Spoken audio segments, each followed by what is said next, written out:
Bonjour à toutes et à tous, bienvenue dans ce podcast indispensable, une série dédiée à la représentation des troubles 10 dans le parcours scolaire. Aujourd'hui, nous sommes en compagnie de Florence, référente handicap à l'ISME de Nantes. Merci d'être avec nous pour partager ton expérience. Donc, pour commencer, pourrais-tu nous parler de ton rôle au sein de l'ISME ? Bonjour Léna, alors je suis Florence Doro, je suis la responsable du pôle coaching et je suis également la référente handicap de l'école du campus de Nantes. Donc voilà, je suis là depuis 3 ans et ça fait 2 ans que j'ai cette mission de référente handicap. D'accord, très bien, merci pour ta petite présentation. Nous, on souhaitait savoir comment accompagnes-tu aujourd'hui les étudiants qui sont en difficulté et qui ont des troubles du coup dyslexiques ? Alors en fait, quand ils prennent contact avec nous lors de leur recrutement, on leur demande s'ils ont un besoin d'aménagement spécifique et dès lors, en fait, on revoit avec eux quels sont les aménagements qu'ils ont eus auparavant dans leur scolarité et on regarde ensemble ce qu'on pourra mettre en place à leur arrivée à l'école. Voilà, donc on voit si on peut répondre à leurs besoins. Et puis ensuite, quand la rentrée arrive, je les revois à la rentrée, je reprends tous les éléments et on met en place les aménagements sur toute leur formation. D'accord, ok, très bien, merci pour ces explications. Et puis, aujourd'hui, quelles sont les problématiques en ce qui concerne la prise en charge des élèves en difficulté ?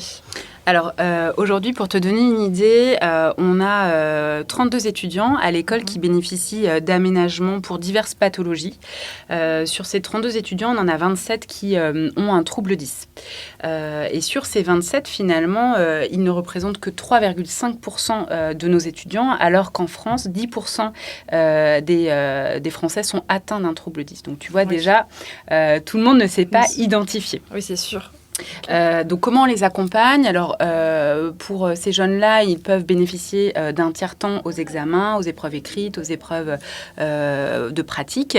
Et puis, pour certains, il y a un besoin complémentaire. Je pense notamment à un assistant de reformulation, à un scripteur qu'on met en place pour les examens blancs et aussi pour les examens finaux. Donc là, avec le rectorat et les certificateurs. D'accord, ok, donc il y a un suivi qui est bien réalisé au sein de l'ISME.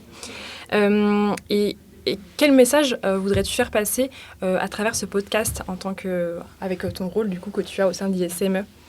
Eh bien, comme je te disais, finalement, on a plein d'étudiants qui ne se sont pas manifestés, mais pour autant, dans leur parcours, il est important en fait d'identifier leurs besoins et on peut y répondre. Donc, un tiers-temps, parfois, ça fait vraiment la différence sur une épreuve quand on a une difficulté. Je pense à la dyslexie. Quelques minutes en plus peuvent faire la différence sur l'examen.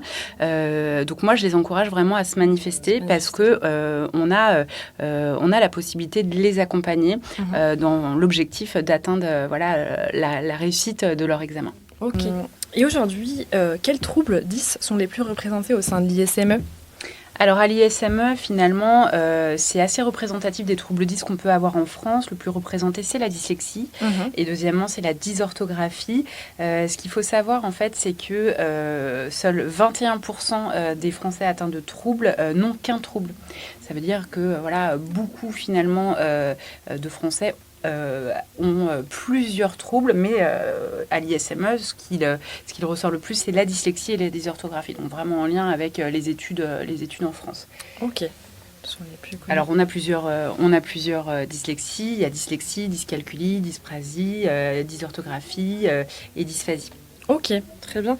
Et aujourd'hui, concrètement, comment tu sensibilises les formateurs à ces enjeux du coup des troubles 10 ?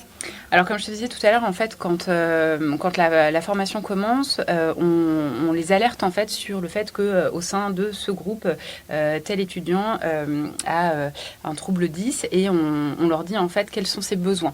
Alors, tiers-temps, assistant de reformulation pour les examens, ça on en a parlé, mais c'est également une attention particulière pour ces jeunes-là durant les cours pour veiller à la bonne compréhension des informations. Ok, très bien. Est-ce que tu as quelque chose d'autre à rajouter ? Oui, juste par rapport à ça, c'est vrai que les jeunes, on les accompagne pendant toute la formation, également sur la partie administrative pour monter leur dossier auprès du rectorat et auprès des certificateurs pour faire leur demande d'aménagement, parce que eh bien, finalement tout ça c'est beaucoup d'administratif, et quand on a un trouble 10, eh bien, c'est des choses pour lesquelles on a du mal à s'exercer.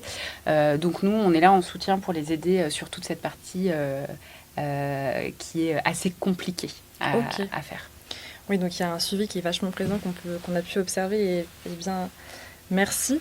Merci Florence. Merci à vous. Merci pour son témoignage du coup qui est précieux pour nous. Et puis ce podcast, on le rappelle, il s'adresse aux formateurs mais aussi à tous les étudiants pour mieux comprendre les enjeux des troubles 10 et favoriser l'inclusion. Si vous êtes concerné par un trouble 10, n'hésitez pas à vous rapprocher donc de Florence pour mettre en place un accompagnement qui vous sera adapté. Voilà, merci à toutes et à tous pour votre écoute et à très bientôt pour un nouvel épisode indispensable.